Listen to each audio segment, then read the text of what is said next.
ലോകം അത്ഭുതത്തോടെ നോക്കുന്ന തരത്തിലുള്ള ഒരാളെ തന്നെയാ ഞാൻ അവൾക്കായി കണ്ടെത്തുക.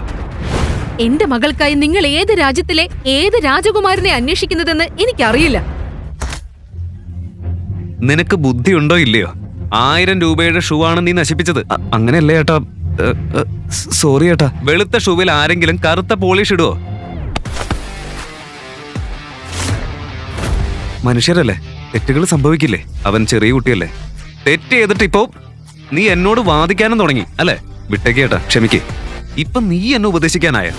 എന്നോട് സംസാരിക്കുമ്പോ പരിധി മനസ്സിലാക്കി സംസാരിക്കണം. നീയും ഈ കടയിൽ ഷൂ പോളിഷ് ചെയ്യുന്നവനല്ലേ?